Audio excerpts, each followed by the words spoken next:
question is, what's the right segments to use? So this is, I think, from your standard slide deck. And these are not great segments because they really overlap, right? So what you want with segmentation is segments that are, have a little variation within the segment and big variations across the segments. So I always get this the wrong way around. Intra-segment variation is small and inter-segment variation is broad, right? These overlap a lot. If you have a price, if you have something that's here, it could be in any three of these segments. So, the first question is, what is customer segmentation, right? What is segmentation? So it's about you. So this is something that the sales force, the marketing, the company is going to use to act. So that could be in terms of how often they visit, how often many calls they do, pricing, how are the service levels, and then differently.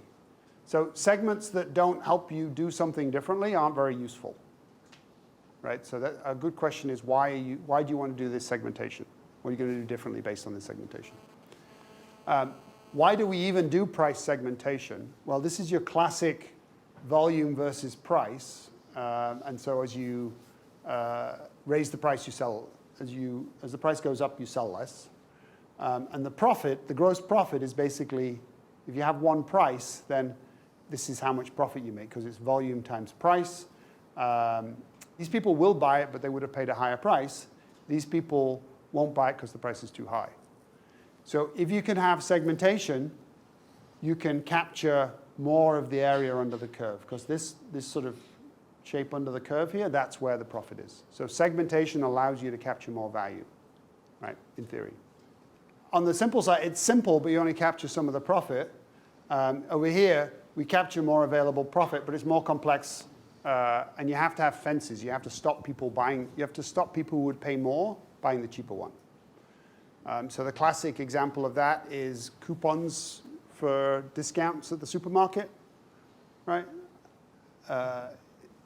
People who don't, I can't be bothered, so I miss out on lower prices, right? So they shouldn't make those things too easy because everyone would do it, right? This is why you always have to do something, because there's a big segment of people who aren't going to do that thing, and so they aren't going to get the money. That's changed a bit. So airline pricing is a classic example, right? So there's a really cute video of this that walks through this thing that I really like. This is flying London to New York. You can pay anywhere from $400 to $5,000, depending on where you want to sit on the plane. But the amount of revenue that they make varies widely, right? So it's really amazing to think that these 122 seats make a little bit less money than the, oops, wrong way, 14 seats in first class, right? So yeah, 54% of the seats are here.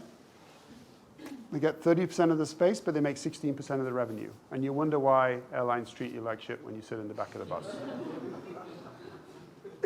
Right? Because all the money's here. And you know, this is an airline, right? Everyone arrives at the gate at the same time, right? Some people can't walk if you're as tall as me, but basically the basic service is all the same.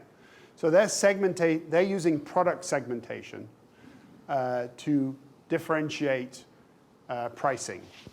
And it's classic in the industry, right? Everybody does it. Well, almost everybody. Southwest is great. Spirit has Say again? Southwest is great. Yeah, Southwest? Not Spirit, sorry. Southwest, they basically have the same seats. There are no first class. Well, Southwest is playing a different game, right? So Southwest is not segmenting in the same way, but they're doing it's the same with Ryanair and EasyJet to a lesser extent, right? They try to have a very simple operations, and they play a low-cost game, and then their segmentation is much less sophisticated. The services side. Yeah, well, this is all services, right? They're all hurtling metal tubes through the air that go at they're all on the same planes, right? Yeah, I flew an A320 this morning yesterday on Swiss, and I could have, if the flight had left Basel at the right time on EasyJet, I would have flown on an A320 on EasyJet. Yeah, and then Ryanair's charging you for extra bags or... Yeah, they have a different business model, yeah. But they're not segmenting based on comfort, right? And they're not segmenting based on when you, well, a little bit, now they do it based on when you buy the ticket, right? So you can pay as much. Yeah. So yeah, so the trick with this is fences, right? So people who will buy first class tickets aren't going to buy an economy class ticket because this experience is so painful that they don't want to do it, right? Now, there's not many people pay that, but I guess a few do. So there's 3 different types of segmentation used for pricing. Typically, there's product segmentation. There's channel segmentation, so a different price, I skipped one, a different price sold through different channels, which is often related to the value the channel brings. Talk about that. And then end customer segmentation, which gets to the value the customer is getting from this thing. So from a product segmentation, this is sort of playing on a psychological trick. We didn't have enough time to go through the psychology of pricing. But it's a true case that we focus on the things that are important, and we pay attention to the price of those things. And we don't pay attention to the price of things that we don't spend very much money on. So my example of this is people have a pretty good idea how much a liter of milk costs. They have no idea how much a jar of pickled onions costs. Because you don't buy pickled onions very often. It's just not important. You need them, you buy them, right? And actually, if you go around this, and now I am obsessed by pickled onion prices in supermarkets, they vary widely, whereas the price of milk does not vary very widely. So the reality is that for low-frequency products that are not bought very often, people are not very sensitive to the price, so you can raise the price more. For products that they sell a lot of, and they're headline products, people are very sensitive to the price. So a segmentation scheme like this, and then you can do bigger price increases on these products than you can on the other ones. I worked at a distributor in the US of medical and scientific equipment. They had 500,000 products in their catalog. They used this type of scheme, very sophisticated in terms of the segmentation of the customers and the level they applied it at, and they increased their margin by 1.5 points based on just solely on that, with no loss of volume. So it can be very powerful. So companies with large product portfolios, this is good stuff. A second one, and we'll use this in the next section after the break, is a scheme based on product differentiation versus margin, and then break it into 4 schemes. So A products are highly differentiated, and customers really want them, so they sell themselves. So these products shouldn't need much incentive to buy. People just walk in and buy them. So iPhones is classic for this, right? People walk into the Vodafone shop and want to buy an iPhone. And the operators hate this because Apple doesn't need to give them a good price. Because people come in and say, I won't buy your service if you don't have an Apple. So the second one is high margin products, but they're much less differentiated, right? And there's a surprising number of these around. These are push products. So I don't mind which, can't think of a good example. You don't mind which company, there's lots of crop protection ones. They don't mind which one they buy, so they look to advice for somebody else. Those are the kind of push products when you actually may need to offer a lower price in some cases. So these tend to have a bigger price corridor that you're working between. C and D products are lower margin, so you can't afford to do a lot of discounting. So they tend to find that the list price and the floor price are very close to each other. So this is a really useful way of setting price corridors, or a factor for thinking through price corridors. And I'll show you some more of that later in the session. Channel and customer segmentation this is just one slide. I won't go through it in gory detail, but some of the factors that can be helpful when you're doing segmentation. So for end users, oftentimes what's the thing used for is the most important, right? So if it's specialty chemicals, if you're selling into pharma, it's really different than if you're selling into bulk chemicals. You can get a very different price. Secondly is where are you selling it? So Czech Republic is a bit cheaper than Switzerland. So I would expect prices to be lower here, just because it's sold here, not because it's sold in Switzerland. Cost to serve. If you're selling cement, the shipping cost of cement costs more than the cement. So pricing should be very focused on cost to serve. Tends to be more for commodity products. Market power. So do they have a lot of control? This is why big companies get better prices than small companies, because they're pricing power, right? Not normally because they're cheaper to serve. I mean, that can be a small part of it. But normally it's just because they can beat you into selling them at a lower price.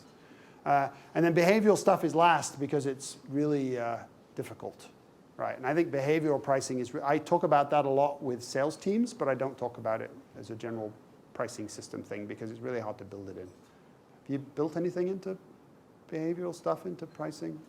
It's very tricky. Behavioral piece. No, good. Yeah, it's also subjective, right? And you can play games with it, things like that. Yeah, channel is some of the same stuff, but the big difference is value-added services. So if the channel is doing a bunch of stuff that adds value, then you can, they should get some compensation for that because you don't have to. To make segmentation work, though, you need to have fences so that people who would pay a high price don't buy a lower price product. So you can do that. Often that's in airlines, that's done by offering a slightly different product, right? So business people have higher value from flying, and so we sell them a business class ticket whenever we can because, and they don't want to travel in economy class. I'm sure price effects, everyone flies first class, right? Is that right how it works? No. Everyone flies first class? Absolutely, all the time. All the time, yeah. Yeah. I hate it when I go on a flight and it's full of, you don't get upgraded because of all the price effects people sitting in the front of the plane. Sometimes regulatory approvals can be a fence, or just natural markets. You just sell it in a different way. But there's more details on that, but we won't go through today. So this is a really nice segment. I like this. Anyone from France and the Netherlands? So everyone knows Dutch people are cheap, right? So I'm looking at Hans as I say that. I'm going Dutch, exactly. I love diamond shreddies. Who eats those nasty square ones? Diamond shreddies are much more interesting. This is what we'd like to do, but it's a bit tricky. I've got a quick video on segments that's kind of fun. Let's see if this works. There we go. And then need to go here.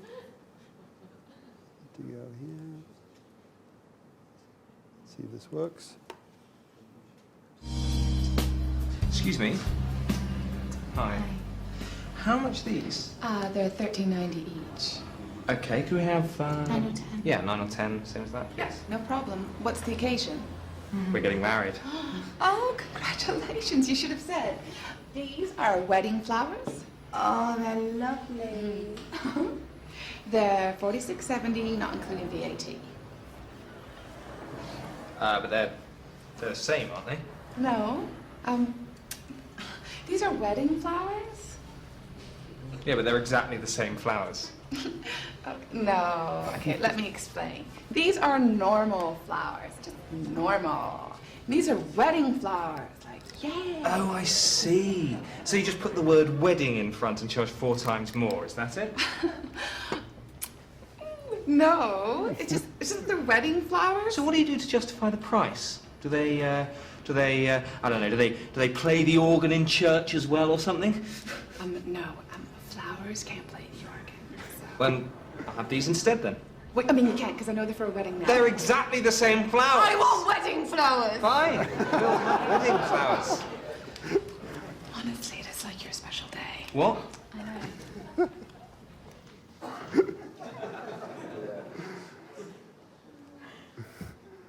Kind of fun, huh?